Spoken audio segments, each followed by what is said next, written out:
Good evening, travelers. Welcome to another What's Up Wednesday. This week we're going to talk about boondocking and maybe another subsection as we go on, depending how long the video progresses. So without further ado, let's answer your questions. If you can hear noise in the background, it is my generator. I apologize for that. My batteries are down. We've had some cloudy days here, and I apologize in advance for the glare on the glasses. There's not a whole lot I can do about that.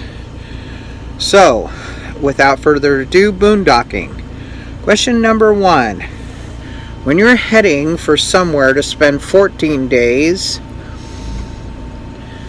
do you lay in food supplies for that period of time, or do you split it up and shop during that time?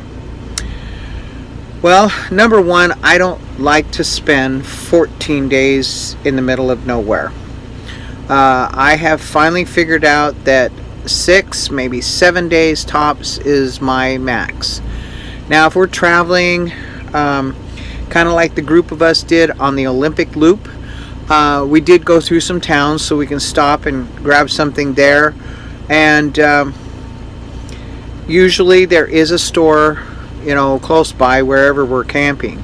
I like to keep my house stocked and with all the supplies I need. I do run out of like fresh vegetables and fruit, or I run out of my favorite, which is ice cream. So I do make sure I have enough that is going to last for at least a week, maybe a little longer. So do I split it up or do I shop? Kind of do both, and I also stock up on my food supplies, but I eat basically the same thing all the time, so it doesn't matter. Question 2. In your travels with RV nomads, what do you see as pros and cons? Vans versus RV, in particular boondocking. Well, since I've done both, I've been in an RV and I've been in a van. It all depends on how you have your van set up. Now, the RVs, of course, have bigger holding tanks. They have a place where you can put your gray water or your black water. Most of them have onboard generators, and if not, you can get a small generator.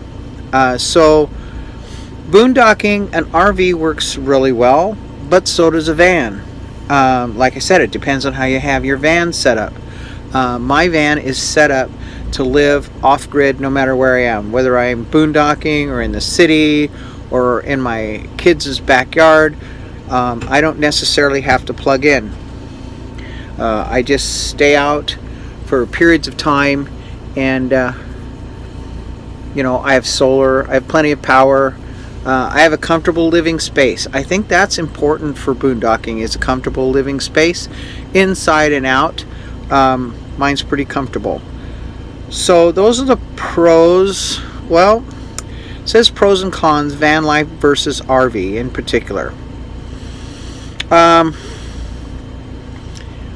think personally I like my van much better than I liked my RV. When I pull into a spot with the van, I can just park.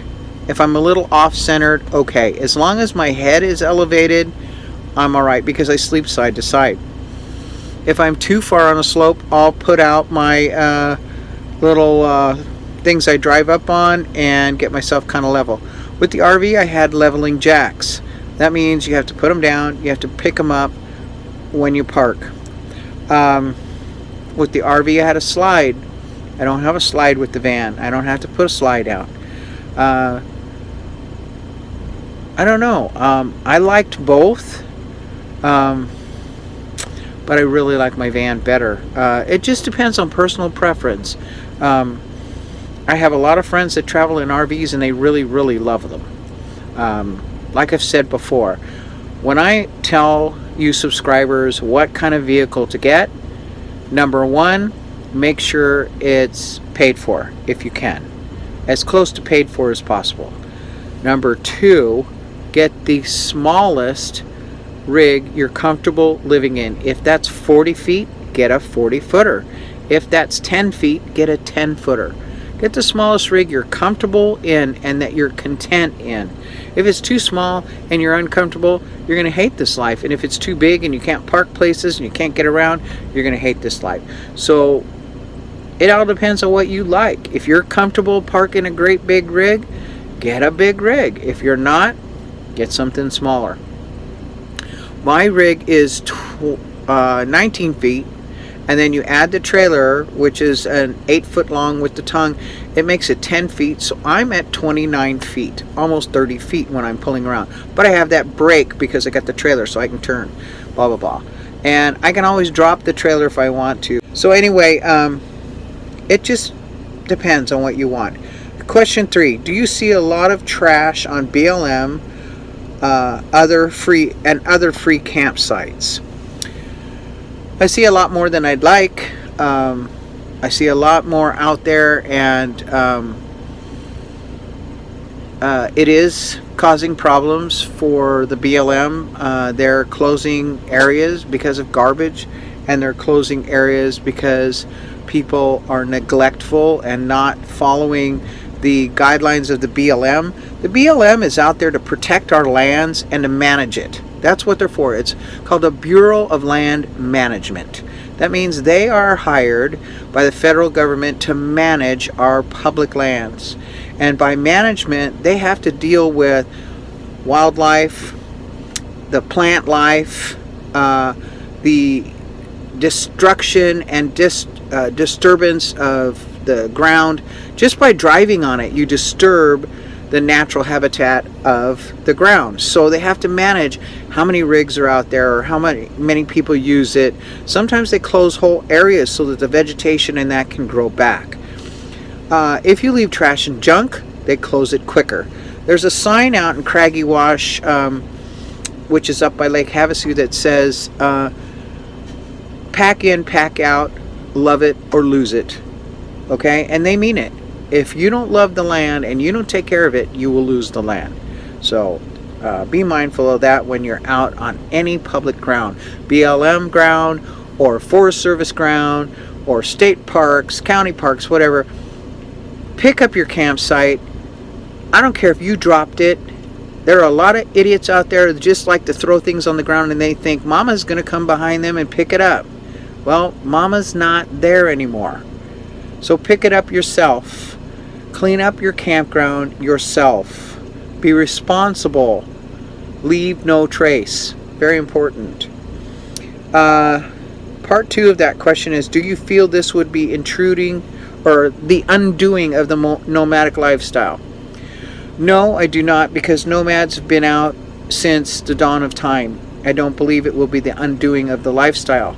I do believe that it could be the undoing of a lot of national public lands, because the more garbage you leave, the more mess you leave, the more destructive you are, the quicker the federal government agencies or state or county or cities are quick to close those. Case in point, Walmarts. Walmarts are closing to parking all over the country, and the reason? Garbage in the parking lots. People out there camping in the parking lots. You're not supposed to camp at a Walmart. You can stop there, park for the night, and leave. It's a stopover. It's a quick stop. It's not a campground. It's a place for you to take a break, sleep, and go on. Yes, it doesn't cost very much unless you go crazy in the store and buy a lot. Most of us do. Most of us spend at least $100 every time we go to a Walmart. And you end up spending more money at a Walmart than if you would go into an RV park, I think. But be mindful of Walmart. Don't throw your gray water out or your black water out. And I'm talking about van black water and gray water too. Jugs, pee jugs. Don't pour those out in a Walmart parking lot or even in their plants. Find a bathroom, put your jug in a backpack thingy and take it into the bathroom and pour it down the toilet. Okay? Be mindful. Then those places will stay open longer. Okay, the next question. Is it true that free camping is disappearing? Well, I just answered that. And with that in mind, is RVing really worth pursuing? If you want to travel in an RV and you want to camp in an RV, yes, it's truly worth pursuing. If you are planning to come out and you never really wanted to camp in the first place, you're just trying to dodge the rat race, then it's not really truly worth pursuing.